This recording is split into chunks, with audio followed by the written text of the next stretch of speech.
Hi, my name is Krista Porter. I'm currently a Grand Canyon University student, as well as others. I'm getting my Bachelor's of Science in Early Childhood Education and Early Childhood Special Education. The purpose of this video is to share my views and some of my understandings about the meaning of the disposition to teach.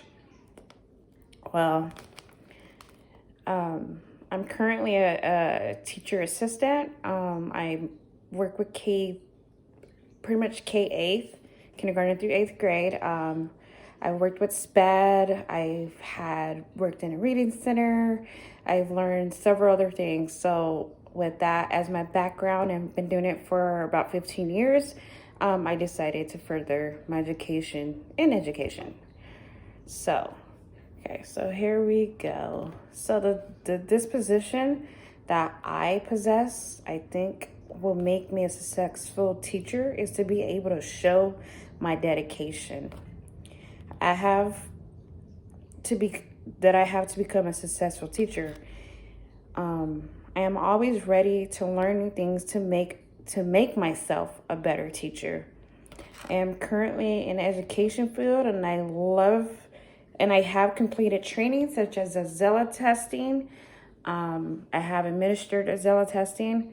Dibbles. I did plenty of training on how to administer Dibble testing.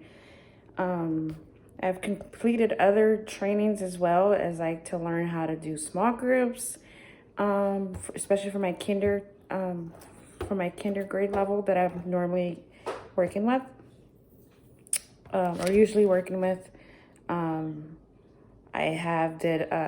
learned how to navigate Google Classroom so I can do my one-on-one meets for reading interventions.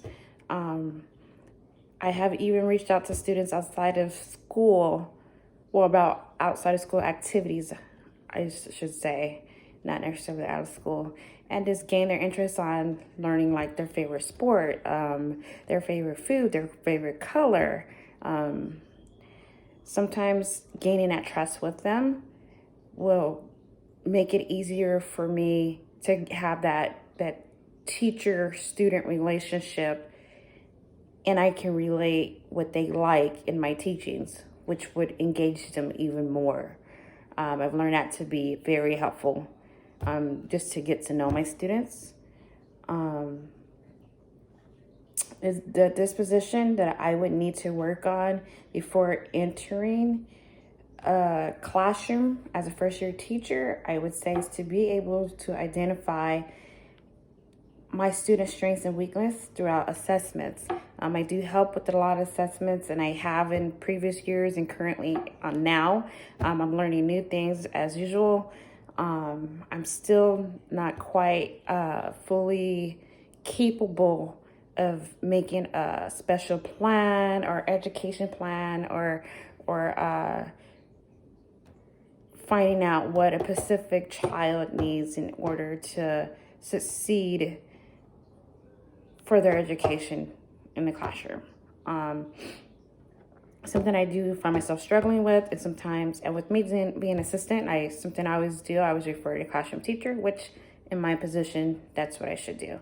But to be on my own, that's something I know I'm gonna have to master and practice and get a lot of training on. What qualities a professional educator should display? The qualities are honesty, respect, and professionalism. This will allow students and parents and coworkers to know that I am here to teach. I am here to help.